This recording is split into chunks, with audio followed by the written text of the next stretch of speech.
오늘은 내게 주신 땅이라는 제목으로 하나님의 말씀 전하도록 하겠습니다. 여호수아 전체가 몇 장으로 혹시 이루어진지 아십니까? 24장 맞습니다. 자, 24장을 반으로 딱 자르면 전반부가 12장까지인데 지난주 살펴봤습니다. 다 전쟁 얘기예요. 전쟁을 어떻게 준비했고 또 전쟁을 어떻게 치렀고 지난주에는 전쟁을 전체적으로 마무리하면서 우리가 종이 되면 모든 왕들 다 이길 수 있다. 이렇게 결론이 났습니다.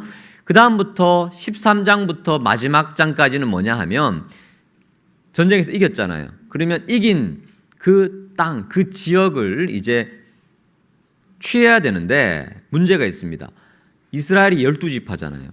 각 지파마다 어느 땅에서 살 것인가. 땅 배분 이야기가 13장부터 우리가 살펴본 14장 그리고 15장 계속 이어져요.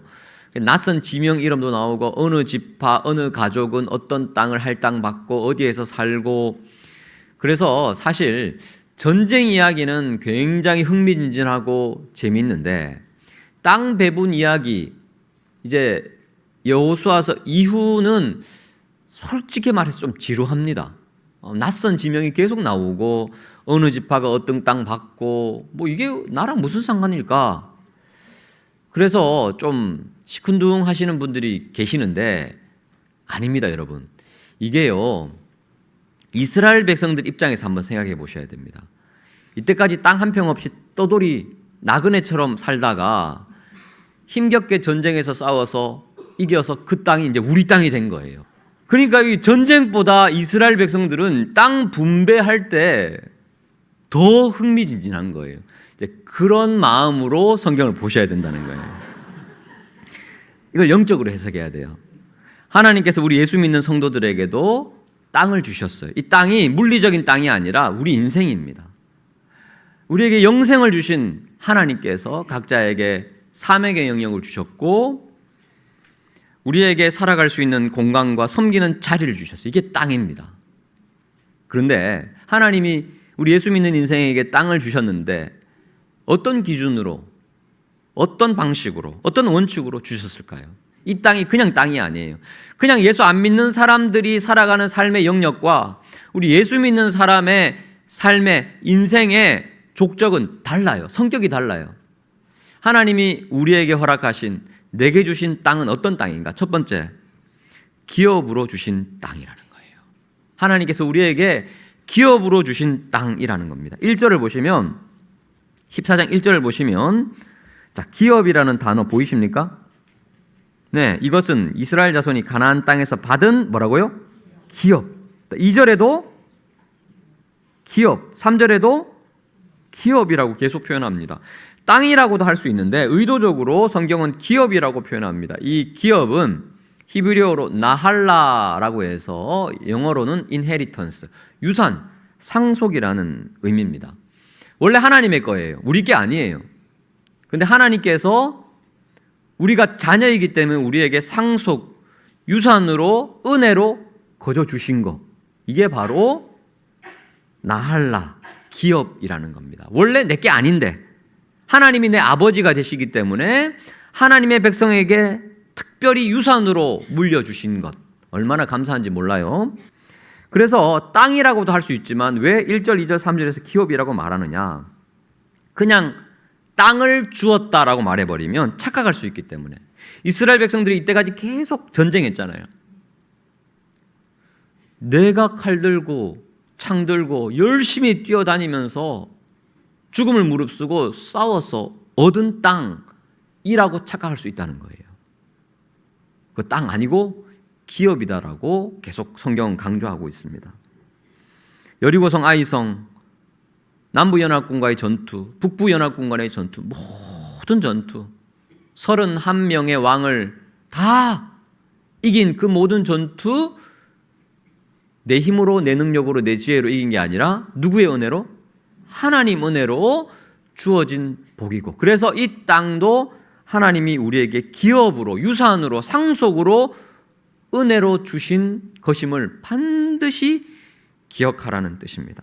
그래서 이 땅은요, 우리가 마음대로 어떻게 할 수가 없는 거예요. 하나님의 유산이기 때문에 각 지파는 대대로 물려줘야 됩니다. 함부로 사거나 함부로 팔거나 또 불평하거나 또 뭐 자랑하거나 할 수가 없어요. 하나님이 주신 은혜, 기업으로 주신 땅이기 때문에. 그래서 레위기 25장을 보시면 땅, 이 토지는 영구히 팔 수가 없습니다. 왜냐하면 토지는 다 하나님의 것이기 때문에. 다 내 것이다라고 하나님이 선포하십니다. 너희는 거류민, 원어로는 나그네라는 뜻이고 동거하는 자로서 나와 함께하다. 나와 함께하기 때문에 이 땅이 너희에게 의미가 있는 것이지, 나와 함께하지 않으면, 나랑 상관없는 사람이라면 너희는 여전히 나그네요, 방랑자로 떠돌아다닐 수밖에 없는 운명이다. 하지만 내가 이 땅을 기업으로 너희에게 주었다. 그래서 이 토지는 절대로 사고 팔 수가 없다라고 선언을 합니다. 그래서 이스라엘 외의 모든 지역, 뭐 지금도 그렇지 않습니까? 땅은 엄청난 자산이거든요. 부동산이잖아요. 그래서 땅은 변하지 않기 때문에 이 땅을 가지고 있다 하면 일단 부자인 거예요. 땅이 얼마나 많이 있다 그러면 엄청난 부동산을 가지고 있기 때문에, 이것 때문에 사회의 시스템이 계속해서 빈익빈 부익부가 이루어지는데, 이스라엘은 원천적으로 그럴 수가 없어요. 하나님이 이 여호수아 13장부터 14장, 15장 쭉 이어지는 이 모든 시스템을 세워두셨는데 절대로 토지를 사고 팔 수가 없습니다. 그런데 열왕기상 21장을 보시면 아합 왕이요, 왕궁 근처에 포도원이 있어요. 나봇이라는 농사꾼이 포도원을 경작을 하는데 너무 마음에 드는 거예요. 그래서 뭐라고 말하냐, 너의 포도원이 내 왕궁 곁에 있으니 내게 주어서 채소밭을 삼게 하라. 내가 그 대신에 그보다 더 아름다운 포도원을 너에게 줄 것이요, 만일 네가 좋게 여기면 내가 돈 얼마든지 주겠다. 팔아라 그래요. 근데 나봇이 거절합니다. 왕의 명령임에도 불구하고. 왜 그렇습니까? 내 조상의 유산이기 때문에, 하나님이 나에게 주신 나할라 기업이기 때문에 왕에게 줄 수 없습니다. 이거는 하나님께서 우리에게, 우리 가문에게, 우리 지파에게 주신 기업이기 때문에 함부로 팔 수 없습니다. 거절해요. 그러니까 이걸 아합 왕도 알거든요. 그래서 몸살을 앓아요. 막 분해가지고. 근데 어떻게 할 수가 없으니까. 근데 옆에 있던 이방 나라 출신 이세벨 왕비가요, 이해가 안 되는 거예요. 아니, 왕의 명령이면 빼앗을 수도 있고 게다가 돈 주겠다는데 이 농부도 이해 안 되고 왕도 이해가 안 돼요. 그래서 왕이 왜 그렇습니까? 우리나라 법이 그렇다, 율법이 그렇다, 그러니까 이해가 안 된다 해서 이세벨이 나봇을 죽입니다. 하나님께서 진노하시죠. 하나님께서 엄청난 심판을 이 아합과 이세벨에게 결국 징계를 하시는데, 여러분, 이스라엘은요 다른 나라와 달라요. 내가 싫다고 포기할 수도 없고 양도할 수도 없고 뺏을 수도 없습니다. 왜냐하면 하나님이 우리에게 허락하신 귀한 선물이자 유산이자 상속이자 기업이기 때문에. 여러분, 우리의 인생 하나님께서 얼마나 신중하게 소중하게 우리에게 베풀어 주신 은혜인 줄 몰라요. 우리 인생은 대신 누가 살아줄 수도 없고 살아서도 안 되고 하나님이 우리에게 주신 귀한 선물이라 믿으시고 맡겨진 하루하루 사명 감사함으로 살아가시는 여러분 되시기를 축복합니다. 우리의 기업 중에 기업은 무엇입니까? 이 땅의 삶이 다가 아니거든요. 에베소서 1장 18절을 보시면 바울이 감옥 안에서 깨달았어요. 그리고 감옥 밖에 있는 에베소 교회 성도들에게 말합니다. 너희 마음 눈을 하나님이 밝혀주기를 원한다. 하나님의 부르심의 소망이 무엇이며 성도 안에서 그 기업의 영광의 풍성함이 무엇인지 알기를 내가 기도한다 그래요. 그 기업의 풍성함. 지금 감옥 안에 있는 죄수가 깨달은 거예요. 하나님께서 나에게 베푸신 내 인생의 기업의 그 유산의 풍성함이 얼마나 위대한지를 깨달았어요. 예수님도 말씀하시죠, 제자들에게. 마태복음 25장 34절, 내 아버지께 복받을 자들이여 나와 창세로부터 너희를 위하여 예비된 나라를 상속받아라. 우리에게 주신 가장 큰 기업, 가장 큰 은혜가 무엇입니까? 바로 하나님의 나라, 천국 백성. 여러분, 이것이 복 중의 복이요 은혜 중에 은혜임을 믿으시기 바랍니다. 우리는 이 땅에서도 그래서 천국을 살아가는 거예요. 쉽지 않은 인생이지만 하나님이 나에게 주신 기업이기 때문에 누가 대신 살 수도 없고 살아서도 안 되고 이 소중한 나의 인생 주님 절대 포기하지 않고 끝까지 감사함으로 주님 사명대로 내가 살겠습니다 라고 고백하시는 여러분 되시기를 축원합니다. 자, 두 번째, 하나님이 내게 주신 땅은 어떤 땅이냐? 제비 뽑아 주신 땅이에요. 자, 2절을 보시면 이 땅을 분배하는 방식이 무엇입니까? 그들의 기업을 제비 뽑아 주었으니. 제비 뽑아 주었어요. 땅을 분배하는 방법은 제비 뽑기예요. 그래서 2절에 보시면 9지파 반이라고 되어 있죠. 왜 9지파 반이냐? 12지파인데 요단강 동쪽은 이미 정해져 있었어요. 우리 지난주에 살펴봤던 것처럼 모세를 통해서 이미 동쪽 지방을 점령한 상태이기 때문에 지도를 한번 좀 보여주시면 이 동쪽 지방은 2지파와 2지파 반, 그리고 왼쪽 서쪽 지파는 이제 9지파와 반, 이 므낫세는 요쪽 반 2분의 1씩 이렇게 할당이 됩니다. 자, 이렇게 할당이 되는데 여러분, 어떤 지파는 땅이 엄청 커요. 오늘날로 말하면 어떤 집은 역세권에 있고, 어떤 집은 학군도 좋고, 어떤 집은 저기 교통이 안 좋은 어떤 데 할당이 되고, 이러면 어떻게 됩니까? 불평과 원망이 생길 수밖에 없겠죠. 자, 그래서 그것을 사전에 방지하기 위해서 제비뽑기 하는 거예요. 제비뽑기. 왜 제비뽑기냐? 잠언 16장 33절. 제비는 사람이 뽑지만 모든 일을 작정하기는 누가 하시죠? 하나님이.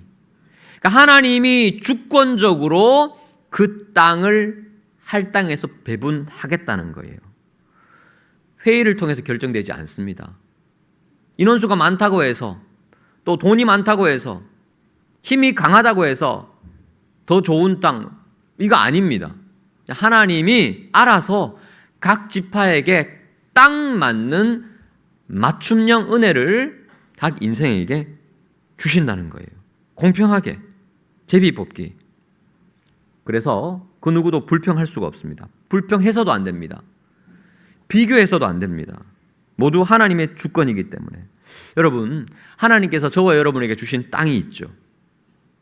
하나님 편에서 볼 때 여러분에게 딱 맞는 기업 주신 줄 믿으시기 바랍니다. 그런데 사람이 참 간사해서 비교를 할까요, 안 할까요? 하죠. 비교하는 순간 불행해집니다.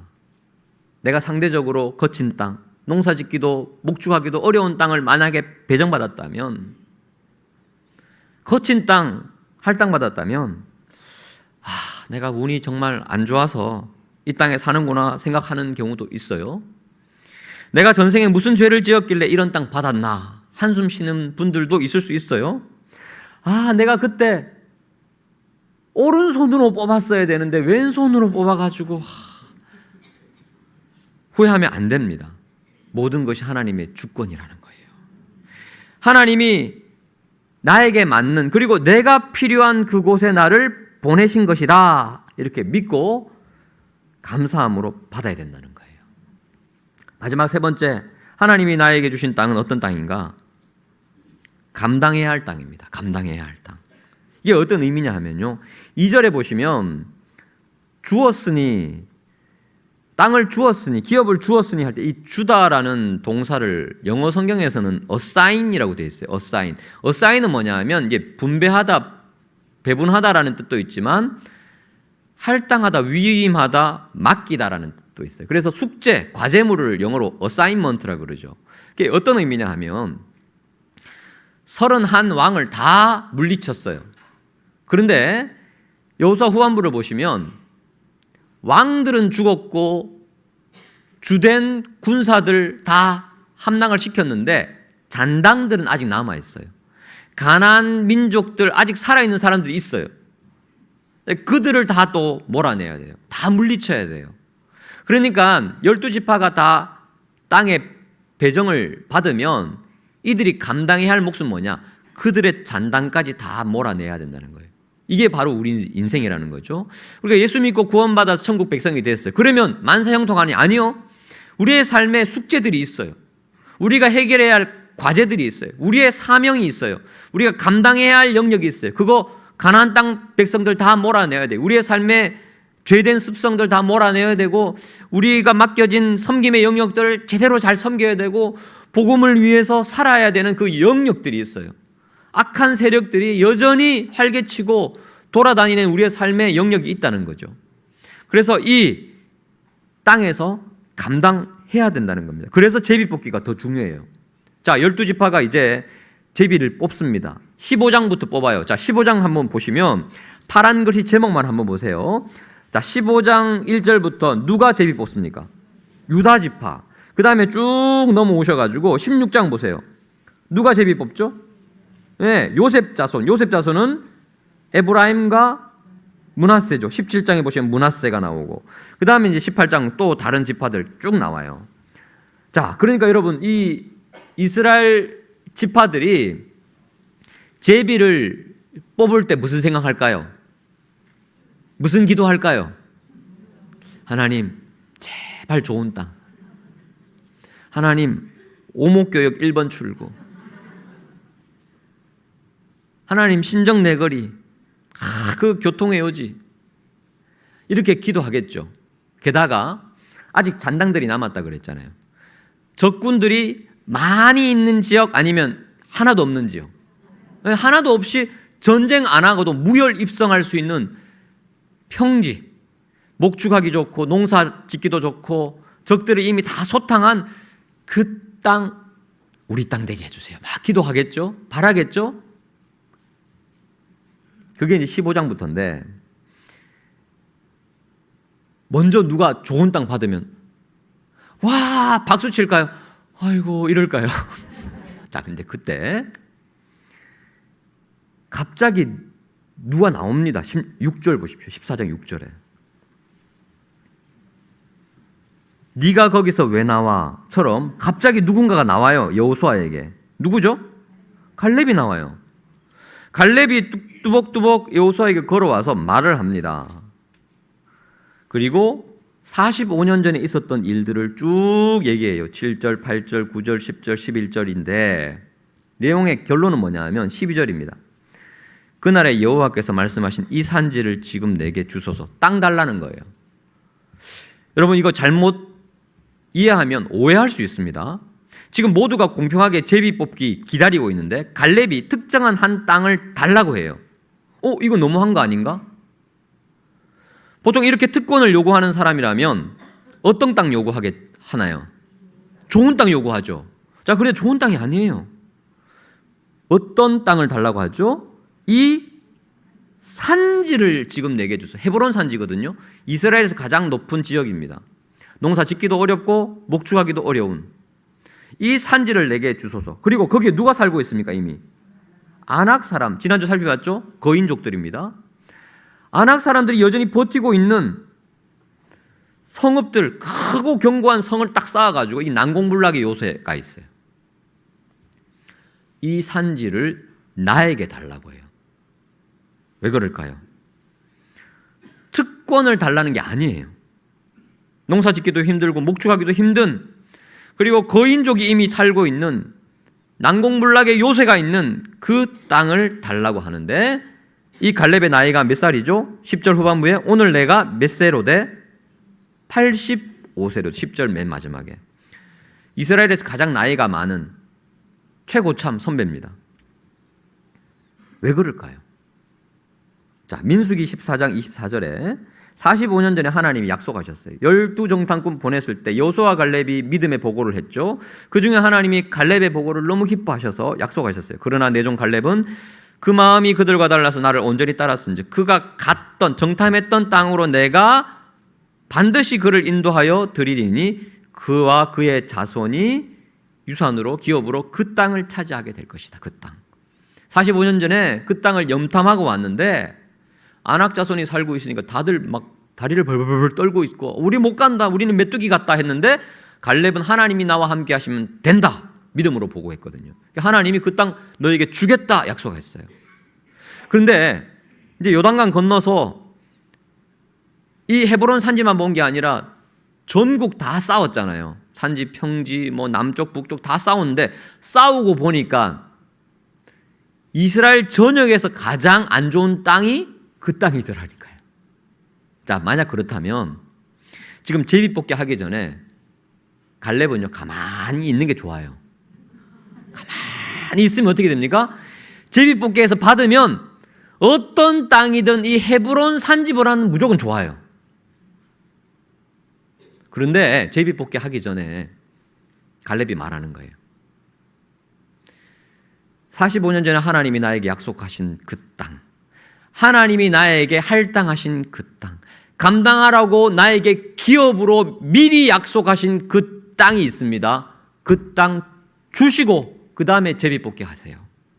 여러분, 이 얘기를 들었던 이스라엘 나머지 지파 사람들 어떤 생각했을까요? 자기가 부끄러운 거예요.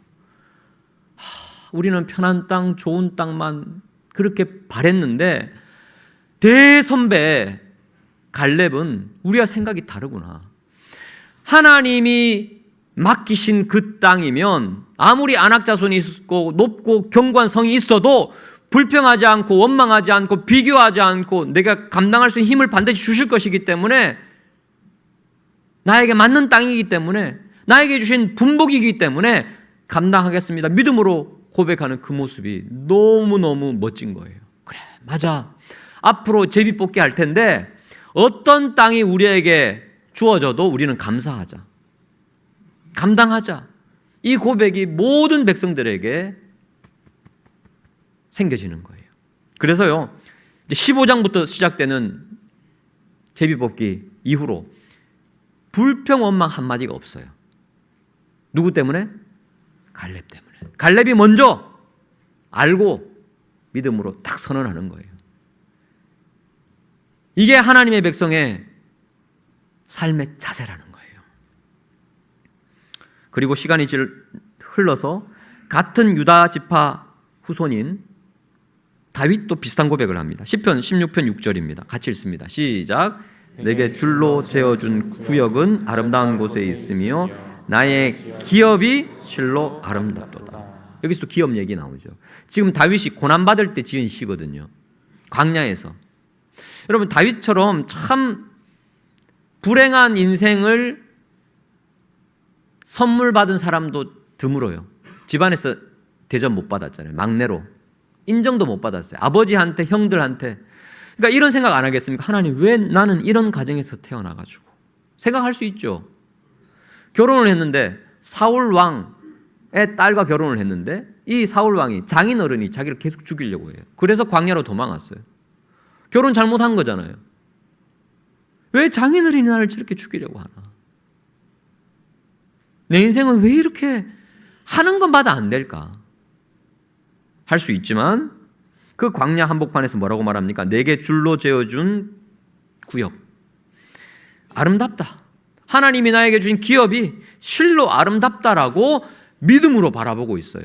갈렙과 똑같은 마음이죠.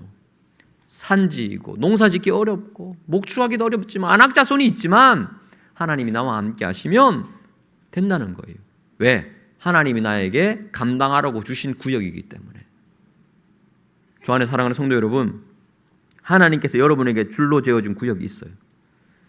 가정에서, 직장에서, 교회에서, 여러분의 모든 삶의 영역에서 세상의 관점으로는 제비뽑기처럼 우연히 주어진 것처럼, 운 없이 주어진 것처럼 불평의 제목이 될 수도 있겠지만 이 모든 것이 하나님의 주권적인 통치의 영역임을 믿으시기 바랍니다. 감사의 제목으로 바꾸시기 바랍니다. 그러면 주님이 감당할 수 있는 능력 주십니다.